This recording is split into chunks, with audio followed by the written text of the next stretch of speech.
Siti Fadillah with student number 22, and today I will present the storytelling of Jaka, Tarub and the 7 angels. Long ago, in a small village in Java, there lived a young farmer named Jaka Tarub. He was handsome and kind, but very lonely. He lived alone in a small wooden house near the edge of a forest. Every day, he worked hard in his rice fields. Long ago, in a small village in Java, there lived a young farmer named Jaka Tarub. He was handsome and kind, but very lonely. He lived alone in a small wooden house near the edge of a forest. Every day, he worked hard in his rice fields. One afternoon, Jaka Tarub went hunting in the forest. He walked deeper than usual into the trees. Suddenly, he heard beautiful music and louder coming from nearby. Curious, he followed the sounds. Soon, he reached a small lake with clear blue water. There, he saw something amazing. 7 beautiful women were bathing in the lake. But these were not ordinary women. They were angels who had flown down from heaven to bathe in the lake. Jaka Tarub hid behind a big tree and watched them. The angels had taken off their magical shawls and left them on rocks near the lake. Their shawls were special. They give the angels the power to fly back to heaven. Jaka Tarub couldn't look away from one particular angel. She was the most beautiful woman he had ever seen. Her name was Nawang Wulan. Though Jaka didn't know this yet, he fell in love with her immediately. Then Jaka Tarub had an idea. Without thinking about the consequences, he quietly took one of the shawls and hid it under his shirt. He chose Nawang Wulan's shawls. After some time, the angels finished bathing and came out of the water. They put on their magical shawls to return to heaven. But Nawang Wulan couldn't find her shawl anywhere. "Sisters, wait! I cannot find my shawl!" she cried. The other angels helped her look, but they couldn't find it. The sun was setting, and they had to return to heaven. "We must go now," said the oldest angel sadly. "We will come back tomorrow to help you look again." With heavy hearts, the 6 angels put on their shawls and flew back to heaven, leaving Nawang Wulan alone by the lake. Seeing her cry, Jaka Tarub came out from his hiding place. "Are you lost?" he asked kindly, pretending he didn't know what happened. Nawang Wulan was surprised to see a human. She explained her situation, and Jaka Tarub offered to help her. "You can stay in my house until you find your shawl," he said. With no other choice, Nawang Wulan accepted his offer. Days passed, and they grew closer. Jaka Tarub was kind and respectful to her.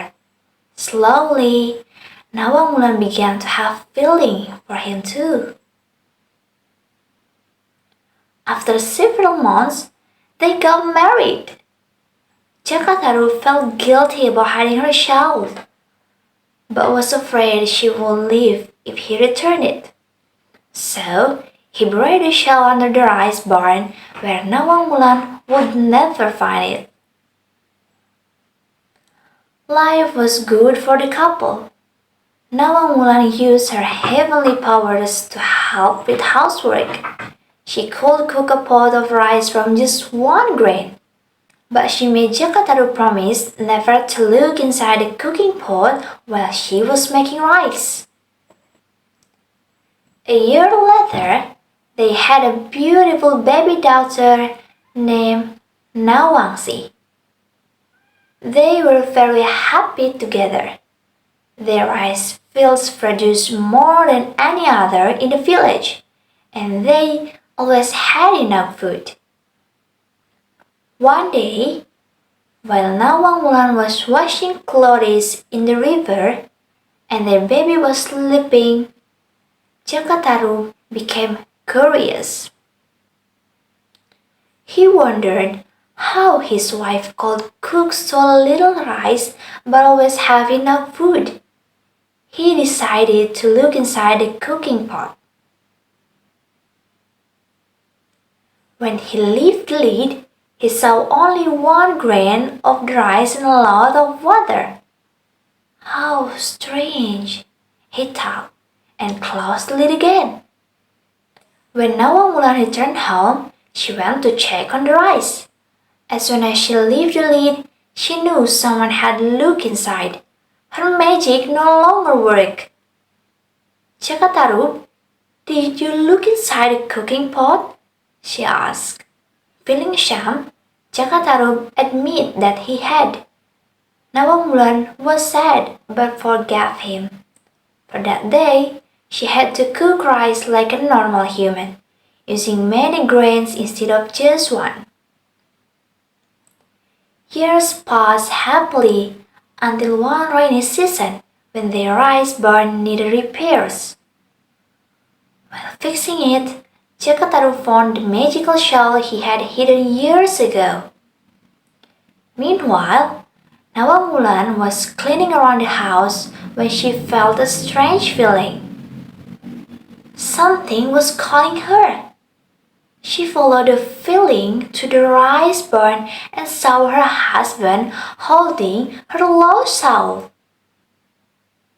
Everything became clear to her. Jaka had taken her shell all those years ago.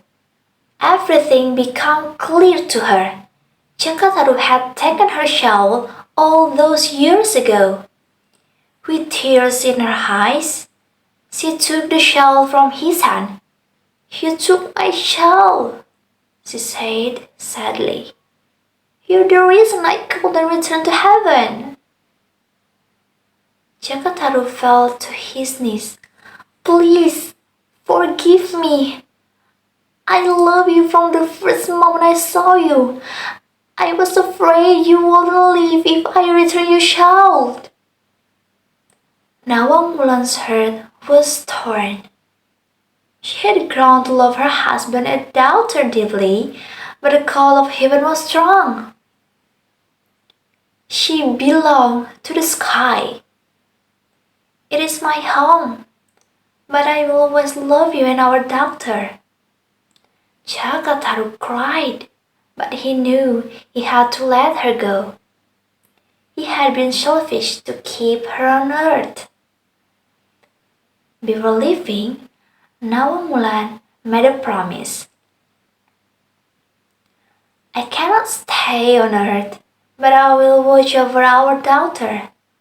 Leave a bowl of water on the roof every night, and I will come down to bathe her and sing her to sleep."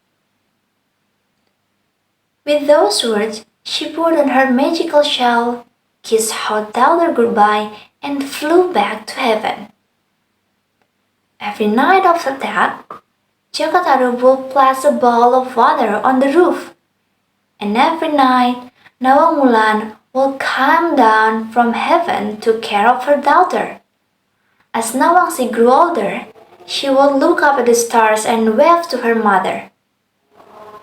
People say that even today, if you listen carefully on quiet nights near the village, You can hear the beautiful voice of Nawang singing to her daughter from the heavens.